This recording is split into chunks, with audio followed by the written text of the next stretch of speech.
Rasulullah bersabda, ya, sebaik-baiknya manusia di antaramu adalah yang paling banyak manfaatnya bagi orang lain. Lihat saya semuanya. Ayat ini sekarang sudah mengalami distorsi hadis ini. Karena banyak orang yang mengatakan dirinya itu manusia paling baik kalau ritual agamanya paling banyak.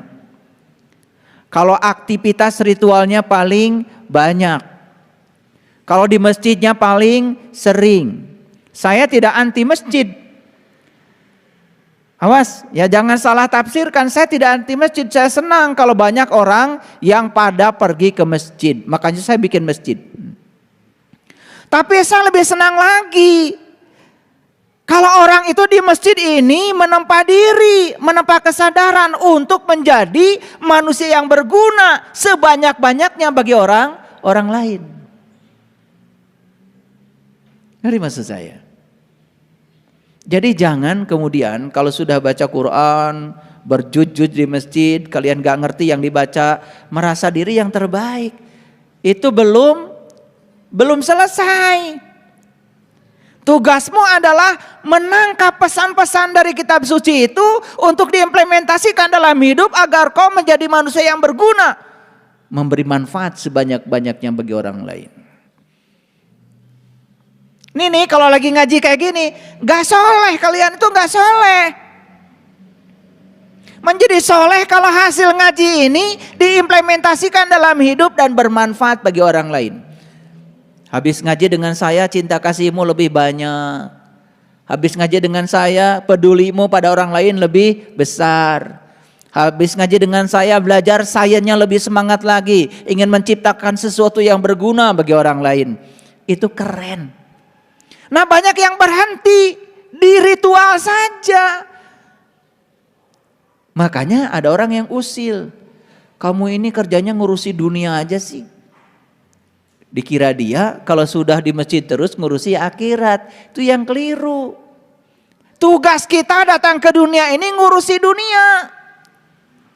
Awas, tugas kita datang ke dunia ini ngurusi dunia. Nah supaya ngurusi dunia bagus, bawa nilai-nilai akhirat. Apa akhirat? Akhirat itu Allah. Terminal terakhir. Asal dari Allah, kembali kepada Allah. Berarti akhirat itu Allah. Kalau akhirat itu Allah, berarti Allah ada di mana? Allah ada di mana?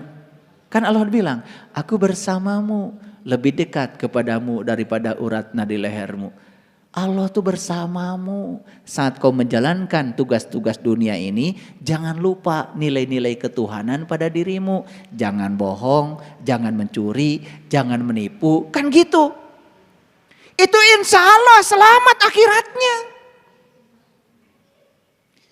Dan sekarang orang kalau bicara akhirat tuh belajar agama, gak peduli kelakuannya kayak apa.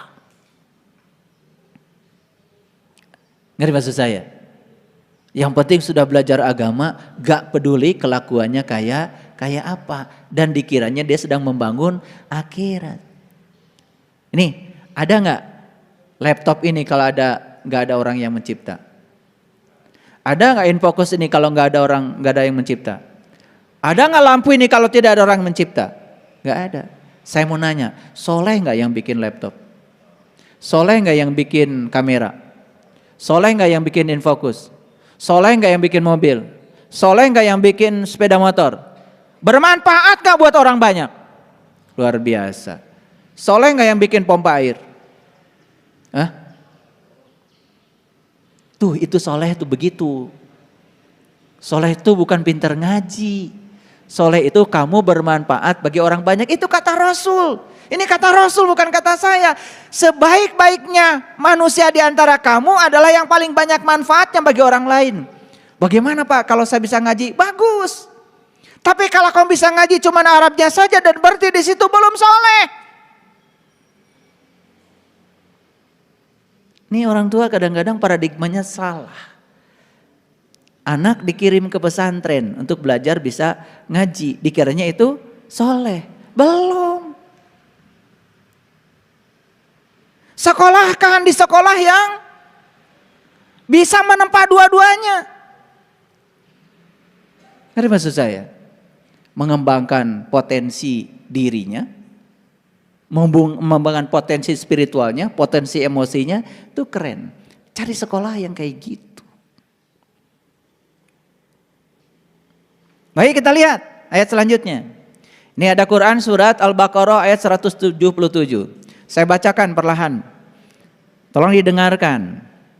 Bukanlah menghadapkan wajahmu ke arah timur dan barat itu suatu kebajikan. Akan tetapi sesungguhnya kebajikan itu adalah beriman kepada Allah, hari kemudian, malaikat, kitab, nabi, dan memberikan harta yang dicintainya kepada kerabatnya. Awas ya, memberikan harta yang dicintainya.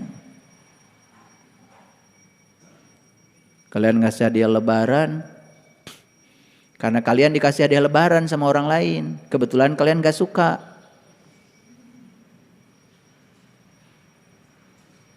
Ya saya tahu.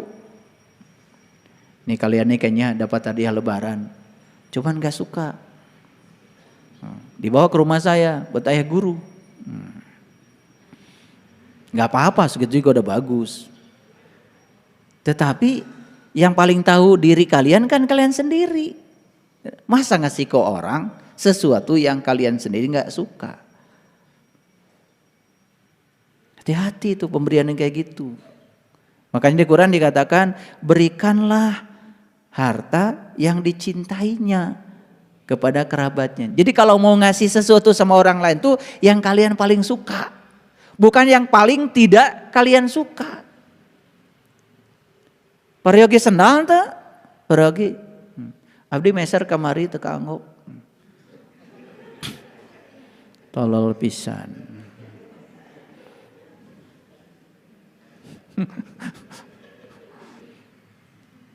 Ieu teh sendal anu paling dipika cinta ku abdi, mangga saha nu hoyong gitu. Gitu enggak kita?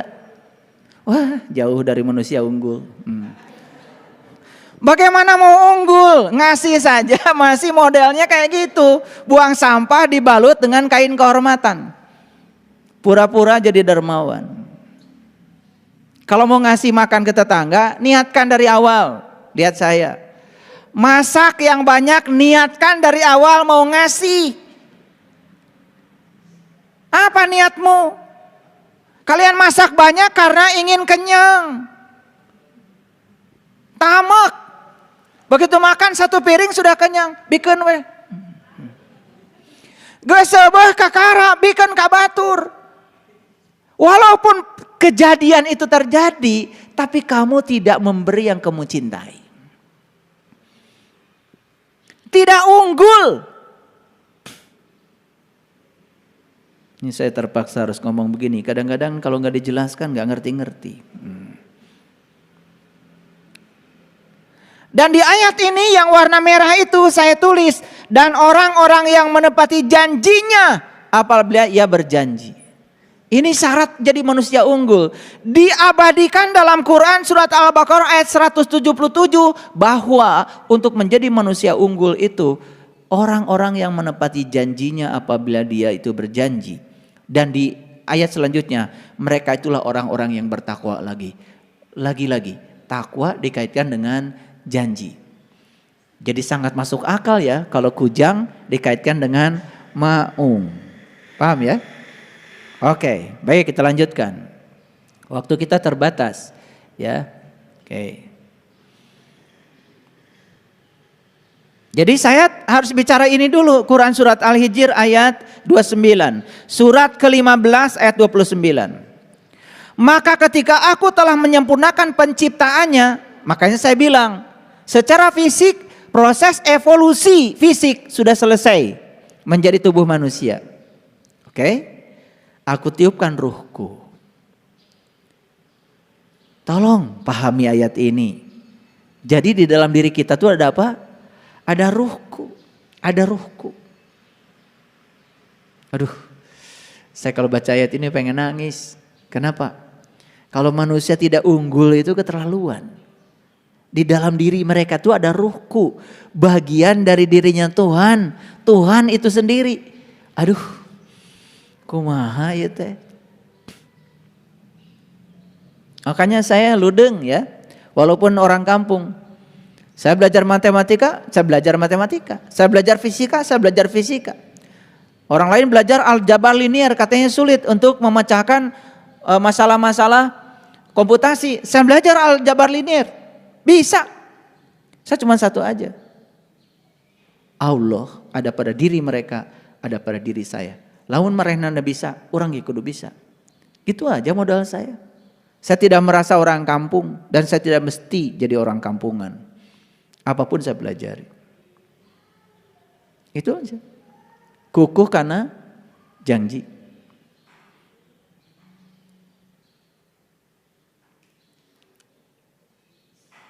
Jadi bekal utama manusia untuk mencapai keunggulan apa? Itu adalah keilahian.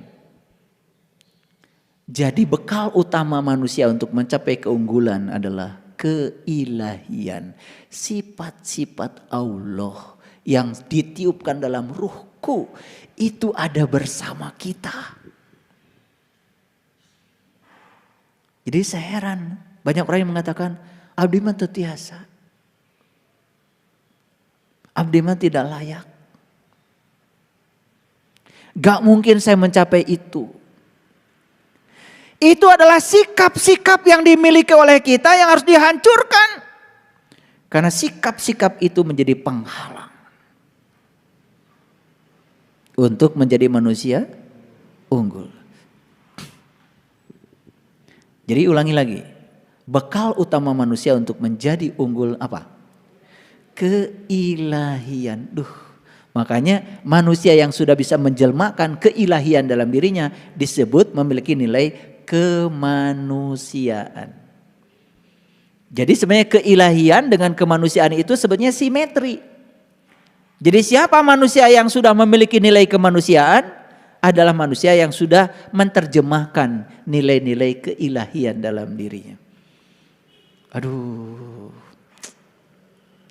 Ini kalau ngaji model kayak gini diimplementasikan dalam hidup. Luar biasa, dahsyat sekali. Tidak boleh lagi ada yang merasa takut, kekurangan apalagi, subhanallah. Baik, lanjut. Nah, inilah yang diceritakan dalam Quran surat Al-A'raf surat ke-7 ayat 172.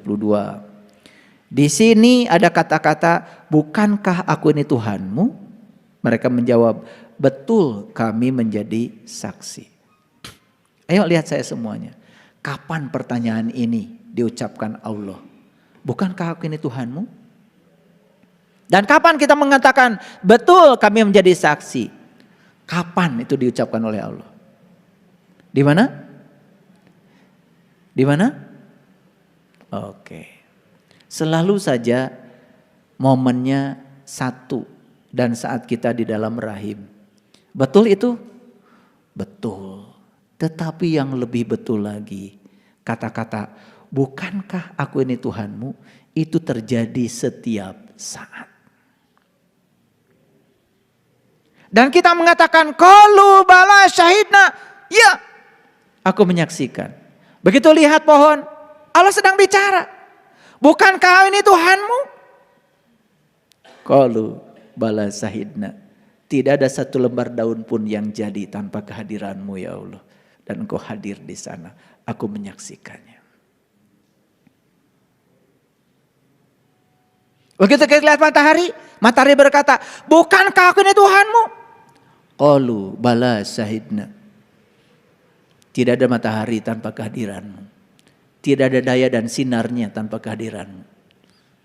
Jadi kemanapun kita memalingkan wajah, disitulah kita akan menyaksikan Allah. Itulah syarat untuk menjadi manusia unggul. Kalau sudah bisa melihat Allah kapanpun dimanapun. Dan selalu kalimat ini menjadi ageman. Ayo.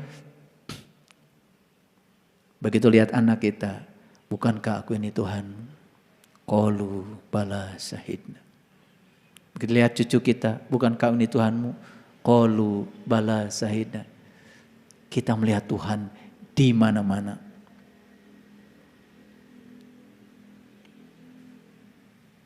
Ayo sekarang. Implementasikan kalimat bukankah aku ini Tuhanmu. Qalu bala syahidna. Bukan dulu ketika di rahim. Tapi bawa ini ke dalam kehidupan. Dan saya berani mengatakan ini karena saya sudah membawanya dalam kehidupan. Sekarang saya melihat apapun sudah. Cuman qalu bala sahidna. Disitulah saya merasakan kalimat la ilaha illallah. Yang mana yang bukan Allah. Bukan diucapkan lagi, tapi itu sudah menjadi darah yang mengalir dalam diri. La ilaha illallah. Yang mana yang bukan Allah. Yang nyata Allah, yang tidak nyata juga adalah Allah. Semuanya adalah Dia. Makanya alastu birabbikum qalu bala syahidna. Terapkan ini dalam kehidupan. Nikmatnya luar biasa. Tidak perlu marah lagi, tidak perlu benci lagi, tidak perlu iri hati lagi, tidak perlu dendaman lagi. Karena semua yang kita saksikan adalah qalu bala syahidna. Keren gak kalau ayat ini dibawa dalam hidup? Keren gak? Coba sekarang. Lihat dia pada apapun. Oke. Tentu saja saya belum dalam nih, menjelaskannya belum dalam. Nanti ada level kedua lagi. Cukup ya sampai di situ. Nah makanya kita lihat Quran surat An-Nisa ini. Lihat ayat An-Nisa ini. Dan sesungguhnya kalau kami perintahkan kepada mereka, bunuhlah dirimu. Atau keluarlah kamu dari kampungmu. Makanya tugas kita sekarang adalah keluar dari kampung. Keluar dari kebodohan. Keluar dari keterbelakangan. Menuju mana? Menuju kota dong. Syaratnya apa? Bunuhlah diri. Tetapi Allah bilang di ayat ini, niscaya mereka tidak akan melakukannya kecuali sebagian kecil dari mereka. Yang berani untuk melakukan ini hanya sebagian kecil saja. Dan sesungguhnya kalau mereka melaksanakan pelajaran yang diberikan kepada mereka, tentulah hal itu lebih baik bagi mereka dan lebih menguatkan iman mereka. Bunuh diri menguatkan iman. Tentu saja bukan minum baygon. Disitulah pentingnya bimbingan seorang guru. Kalau istilah leluhur kita di tanah Jawa kan istilahnya mati sak jeroning urip. Itu kan positif sekali ajaran itu. Istilah kita di tanah Parahyangan namanya nganjang kapageto. Istilah Nabi Muhammad mut anta qobla mut, belajar mati selagi hidup. Apa yang dibunuh? Tentu saja yang pertama yang harus kita bunuh adalah ego. Karena itulah diri palsumu. Nah, sebentar lagi kita akan bicara ego. Karena keperluan untuk menjadi manusia unggul kita harus kenal. Oke. Mari kita lihat tahap-tahapannya menjadi manusia unggul. Yang pertama, lihat saya semua. Melupakan diri sejati adalah kematian sejati. Siapa yang berhasil mengingat diri sejatinya, berarti dia telah mengalami kelahiran kembali. Tahap awal untuk menjadi manusia unggul adalah mengingat diri sejati. Dan untuk bisa mengingat diri sejati, syaratnya cuma satu. Mengalami kelahiran kembali. Baik, kita sudah lahir ke dunia ini nih. Siapa yang melahirkan diri kita semua? Kedua orang tua kita bukan? Makanya kata-kata bijaknya, ayah ibumu yang telah menjemputmu dari langit ke bumi. Makanya cari guru yang bisa mengantarkanmu dari bumi ke langit. Itulah kelahiran yang kedua.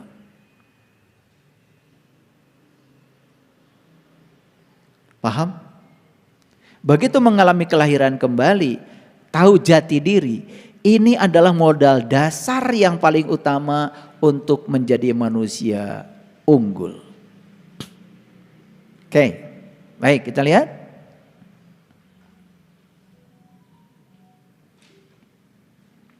Di mana kita hidup selama ini? Di mana kita hidup selama ini? Kita telah hidup dalam pikiran selama begitu banyak kehidupan. Dan kita menjadi selaras dengan apa? Kegelapan pikiran. Kita selaras dengan keburukan pikiran. Kita selaras dengan kesia-siaan pikiran. Di situ selama ini kita hidup.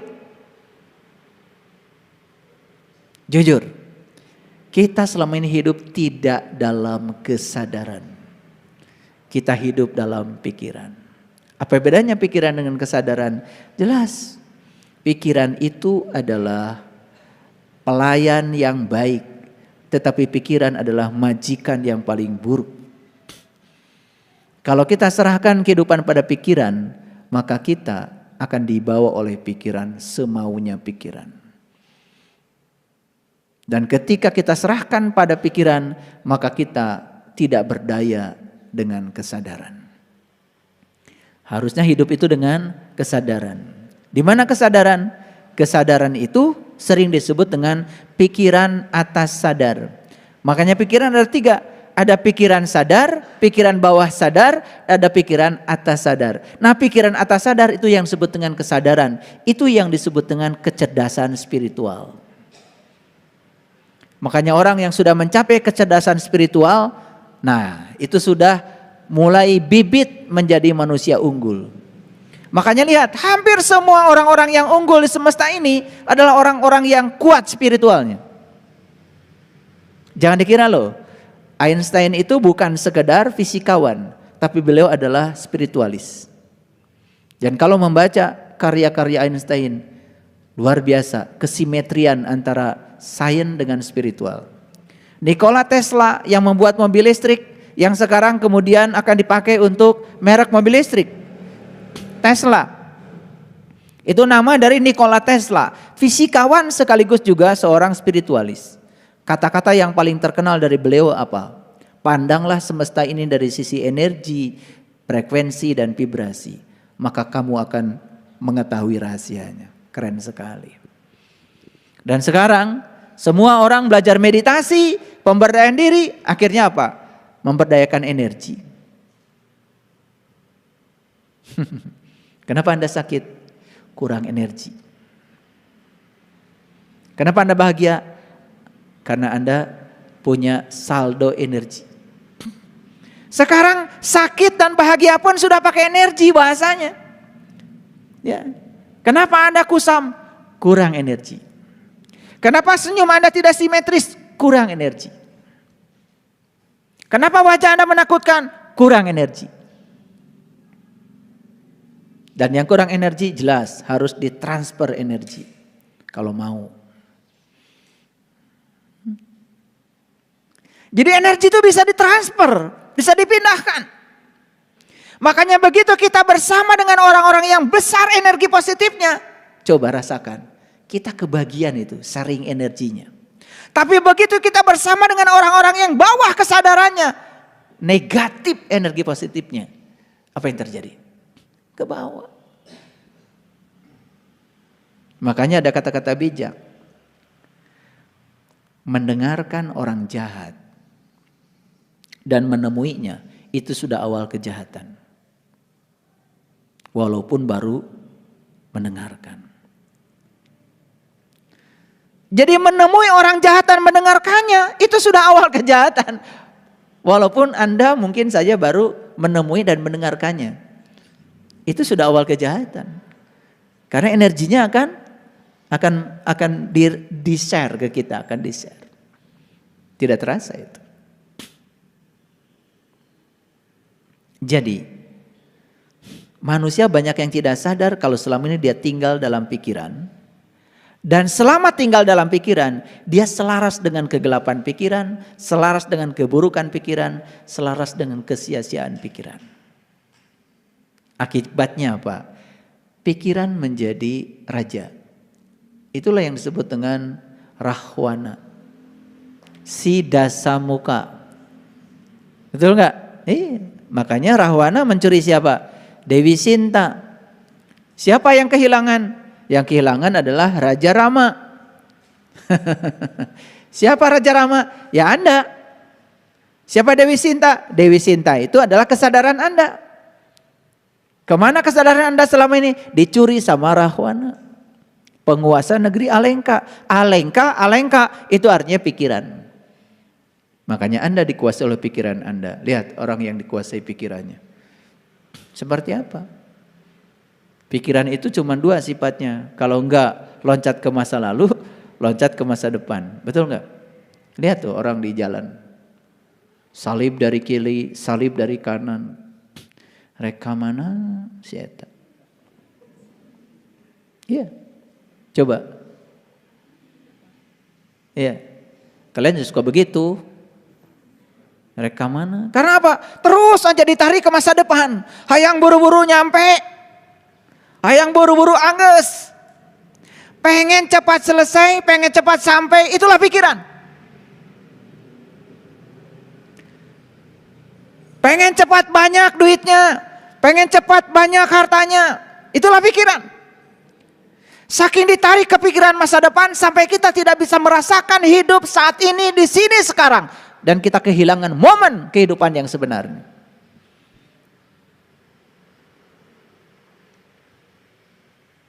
Pikiran mendak itu.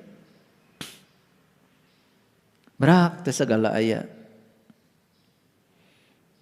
Makanan sudah ada, nasi pulen ada. Kulup peuteuy aya. Sambal tarasi aya. Belum peda sayogi. Da pikiran mah lain mikiran nu aya, mikiran nu eueuh. Betul enggak? Celetuk teh, lamun aya ieu langkung raos tah. Gitu.